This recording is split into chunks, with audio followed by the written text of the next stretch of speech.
SIAM Thailand, एकमात्र बौद्ध राष्ट्र। थाईलैंड, सियाम संसार का मात्र एक ऐसा देश है जहां बौद्ध धर्म राजधर्म भी है। अन्य देशों ने तो भारत की परंपरागत संस्कृति इन थोड़े ही दिनों में गंवा दी, पर यह अकेला देश ऐसा है जिसमें वर्तमान भारत की परिधि से आगे जाकर यह देखा जा सकता है कि प्राचीन काल में भारत की रीति नीति का क्या स्वरूप था। वहां जो देखने को इन दिनों मिलता है उससे यह पता चलता है कि भारत किन मान्यताओं और आदर्शों के कारण उन्नति के उच्च स्तर पर पहुंचा था और शांति का संदेश सुदूर क्षेत्रों में पहुंचाने में किन परंपराओं के कारण सफल हुआ। आज कई बातों में थाईलैंड इसे ऐसी शिक्षाएं और प्रेरणा दे सकता है जिन्हें अपनाकर हम प्रस्तुत दुर्गति के गर्त से उबर सकते हैं। उस देश में पहले हिंदू धर्म प्रचलित था, बौद्ध धर्म बाद में पहुंचा। बौद्ध धर्म का प्रवेश सन 422 में हुआ। इससे पूर्व वहां ब्राह्मण धर्म प्रचलित था। दोनों धर्मों का वहां सुंदर समन्वय हुआ है। दार्शनिक भिन्नताओं को वहां पूरी सहिष्णुता के साथ सहन किया गया है। इतना ही नहीं, उनका परस्पर समन्वय भी भली प्रकार हुआ है।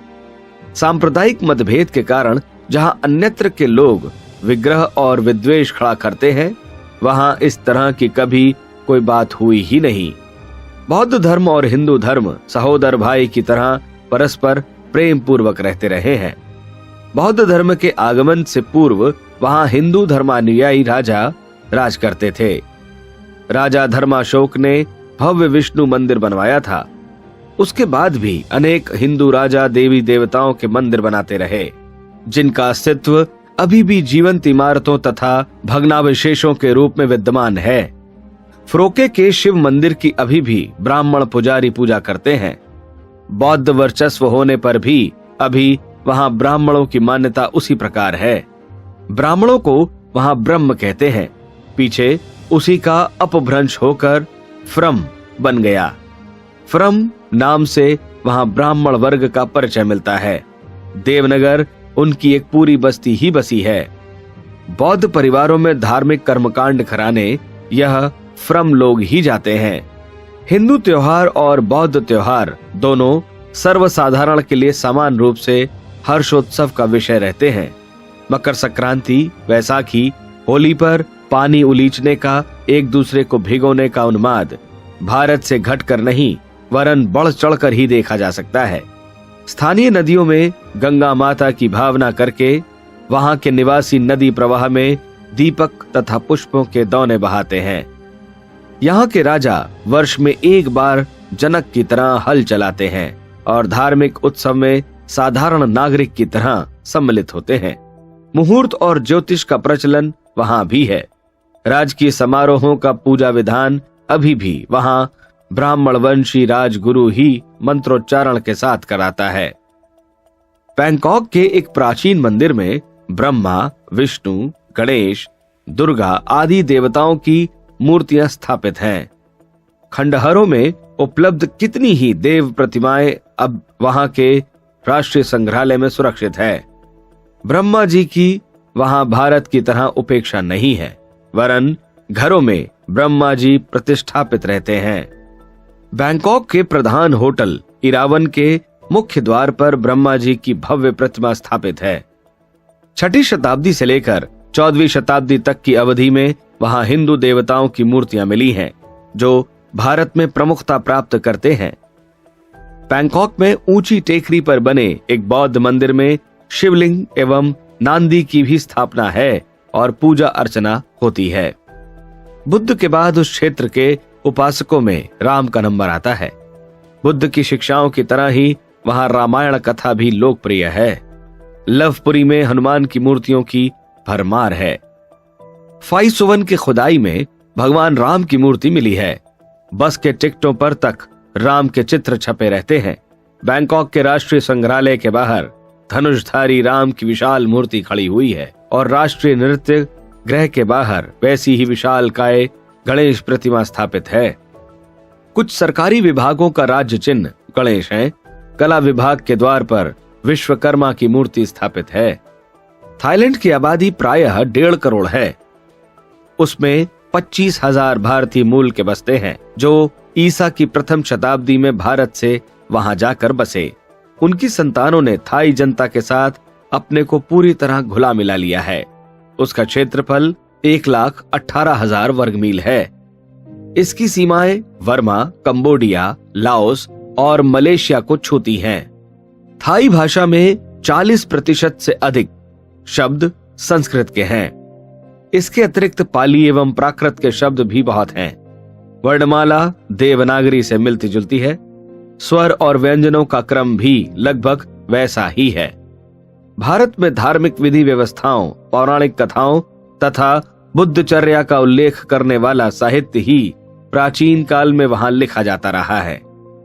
जो भी पुराने हस्तलिखित ग्रंथ वहां मिलते हैं उनमें यही विषय है या कुछ ग्रंथ अन्य विषयों के भी मिले हैं। थाईलैंड के सिनेमा घरों में भारत की धार्मिक फिल्में सफलतापूर्वक चलती हैं। रामायण कथा की नृत्य नाटिकाएं उस देश में प्रत्येक पर्वोत्सव पर होती रहती हैं। उसमें राज परिवार के साथ उच्च स्तर के लोग अभिनय करते हैं। जनता उनमें बहुत रस लेती है। रामचरित्र वहां बच्चे बच्चे को याद है। वहां वह बहुत ही लोकप्रिय है। थाईलैंड के प्राचीन साहित्य में भारतीय कथा पुराणों का छायानुवाद ही भरा पड़ा है। अधिकांश प्राचीन ग्रंथ बुद्ध उपदेश, आचार विधान तथा जातक कथाओं से संबंधित मिलते हैं। राजवंशी इतिहास पर धर्म प्रचारकों के क्रियाकलाप का प्राचीन विवरण प्राप्त करने से यही पता चलता है कि भारतीय मूल के निवासी समय समय पर वहां पहुंचते रहे हैं और देश की प्रगति एवं समृद्धि का आधार बनते रहे हैं। उस देश के मूल नागरिकों को उन्होंने अपने से पृथक नहीं रखा। उनके साथ घुलने तथा उन्हें अपने में घुलाने का ऐसा प्रयत्न करते रहे हैं कि अब थाई जाति का वंश रक्त की दृष्टि से पृथक्करण करना संभव नहीं रहा। राजधानी बैंकॉक को मंदिरों का नगर कहा जा सकता है। यहाँ 300 बड़े बौद्ध मंदिर हैं। इनमें भिक्षु रहते हैं और धर्म शिक्षा के उपयोगी संस्थानों का संचालन करते हैं। फ्राकियो मंदिर में नीलम रत्न की बनी राम की बहुमूल्य प्रतिमा है और दीवारों पर रामायण कथानक के भित्ति चित्र बने हैं। दर्शनीय स्थानों में अयोध्या, लवपुरी, विष्णुलोक, समुद्र प्रकरण, प्रथम नगर विशेष रूप से आकर्षक हैं। सेनान नदी के बीचों बीच टापू पर बना बौद्ध मंदिर निर्माणकर्ताओं के जीवट का परिचय देता है। इसके अतिरिक्त हिंदू देवी देवताओं की मूर्तियों वाले मंदिरों तथा बौद्ध विहारों का अस्तित्व हर छोटे बड़े स्थान में पाया जा सकता है। मगध के चंद्रगुप्त नामक बौद्ध भिक्षु ने इस देश को बौद्ध धर्म में दीक्षित किया था। गंगाधर में पिथल गुफा, बोधि वृक्ष, ग्रद्धकूट पर्वत आदि के उपलब्ध अवशेषों से उस देश में बौद्ध धर्म की प्राचीनता सहज ही प्रमाणित होती है। मुहसीतेप में संस्कृत भाषा के प्राचीन शिलालेख मिले हैं। मापमा रबम के उपलब्ध शिलालेख भी उस देश पर भारतीय संस्कृति का वर्चस्व प्रमाणित करते हैं। बौद्ध और हिंदू धर्म परंपरा इसी घनिष्ठता के साथ थाईलैंड में घुस गए हैं कि उनकी पृथकता कठिनाई से ही पहचानी जा सकती है। समन्वय, समझदारी एवं सहिष्णुता की यहाँ जैसे रीति नीति अन्यत्र भी अपनाई गई होती तो सांप्रदायिक विद्वेष का कहीं कोई दृश्य दिखाई न पड़ता और धर्म तत्व के प्रति सहज ही सबकी श्रद्धा जमी रहती। थाईलैंड के बौद्ध मंदिरों में नारायण, विनायक, शिव, ऋषि आदि की प्रतिमाएं भी हैं और उन्हें क्या बौद्ध क्या हिंदू समान श्रद्धा के साथ पूजते हैं। यहाँ की जनता सरल और धार्मिक वृत्ति की है। प्रत्येक कार्यालय, आवास स्थान, विद्यालय में यहाँ एक छोटा मंदिर बना होगा जिसे चाउथी कहते हैं। यहाँ नमन करने के उपरांत ही लोग अपना कार्य आरंभ करते हैं। राजधानी बैंकॉक में शाही नौसेना के इंटरनेशनल होटल इरावन के प्रवेश द्वार पर चतुर्मुखी ब्रह्मा की भव्य मूर्ति स्थापित ही नहीं पूजित भी है। नखोन पंथाम नगर के राजोधाम में 12 फुट ऊंचे चबूतरे पर विनायक गणेश की विशाल काय और अत्यंत भव्य प्रतिमा स्थापित है। यहाँ कोई पुजारी तो नहीं रहता, पर प्रातः काल यहाँ जो पुष्प बिखरे मिलते हैं उनसे यह सहज ही जाना जा सकता है कि वहाँ के लोग उन प्रतिमाओं के श्रद्धा पूर्वक नमन पूजन करते हैं। थाईलैंड का राजवंश अपने को राम का वंशज मानता है और उसे वहां रामाधिपति कहकर पुकारा जाता है। सन 1350 में वहां का शासक राम नाम से विख्यात था। उसने अयोध्या नामक राज्य की स्थापना की। यहाँ के राज मंदिर की दीवारों पर रामायण की कथा खुदी हुई है। उत्तरी थाईलैंड में लवकुशपुरी नामक नगर अभी भी विद्यमान है। थाईलैंड उच्च न्यायालय के सामने गंगाधर महादेव की और आकाशवाणी केंद्र के मुख्य द्वार पर वीणा पाणी सरस्वती की विशालकाय प्रतिमा स्थापित है। राजकीय संग्रहालय के द्वार पर धनुर्धारी राम की विशालकाय प्रतिमा खड़ी है। इस देश के संग्रहालयों में शेषशायी, विष्णु, शिवलिंग, ऋषि प्रतिमाएं कितनी ही आकार प्रकार की विद्यमान हैं। वैशाखी पूर्णिमा को यहाँ बुद्ध जयंती के उपलक्ष्य में दिवाली मनाई जाती है। मृत पूर्वजों की आत्मा को शांति देने के लिए यहाँ श्राद्ध भी इसी दिन किए जाते हैं। मृतकों के नाम पर भिक्षुओं को यहाँ भोजन कराया जाता है। संक्रांति पर्व, वर्षा व्रत, चंद्र ग्रहण आदि अवतारों पर पर्वोत्सव मनाए जाते हैं। राजा को वर्ष में एक दिन स्वयं हल चलाकर अपने को सामान्य कृषक वर्ग की श्रेणी का सिद्ध करना पड़ता है। बच्चों का मुंडन संस्कार श्याम में भी भारत की तरह ही होता है। इसे चूड़ा क्रंतन मंगल कहते हैं। इसके अतिरिक्त नामकरण, कर्णवेद, विवाह, अंत्येष्टि आदि संस्कारों में भी भारतीयता का प्रत्यक्ष अनुकरण देखा जा सकता है। यहाँ मुर्दे जलाए जाते हैं। उस देश में हिंदू धर्म और बुद्ध धर्म जिस सुंदर ढंग से मिले हैं, यदि वह प्रक्रिया अन्यत्र भी अपनाई जा सके तो सांस्कृतिक दृष्टि से आज का भारतीय दर्शन विश्व का सबसे बड़ा, सबसे प्रमुख, सबसे अधिक प्रचलित दर्शन कहलाने का अधिकारी बन सकता है। संप्रदायों के बीच विग्रह और विद्वेष उत्पन्न करने की अपेक्षा उनका समन्वय करने में ही लाभ है। यह तथ्य भी हम थाईलैंड में चल रहे प्रयोगों को देखकर सीखते हैं। श्रेष्ठता जहां भी मिले ग्रहण कर ली जाए और जो असामायिक है, आज की स्थिति में अनुपयुक्त है, उसके लिए दुराग्रह न किया जाए तो धर्मों का समन्वय एक गुलदस्ते की तरह संसार की शोभा और शालीनता बढ़ाने में सहायक हो सकता है। इन दिनों थाईलैंड में बौद्ध धर्मानुयायी ही राजा है और उसी धर्म को मानने वाली अधिकांश प्रजा है। इस छोटे से देश में पिछली जनगणना के अनुसार 1,30,000 भिक्षु थे और 16,503 मठ, मंदिर और बुद्ध विहार। इतने छोटे देश में इतने अधिक देवस्थानों और साधुओं का होना आश्चर्यजनक है। यह संख्या तो भारत की स्थिति से भी आगे बढ़ी चढ़ी है। इससे यह आशंका होती है कि उस देश की जनता को भी हमारी ही तरह निठल्लों को खिलाने का भार वहन करना पड़ता होगा और आर्थिक दृष्टि से उस देश पर भारी दबाव पड़ता होगा। पर वहां की वस्तुस्थिति सर्वथा भिन्न है।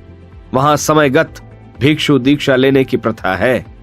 थोड़े समय के लिए लोग भिक्षु बनते हैं और फिर अपने सामान्य सांसारिक जीवन में लौट आते हैं।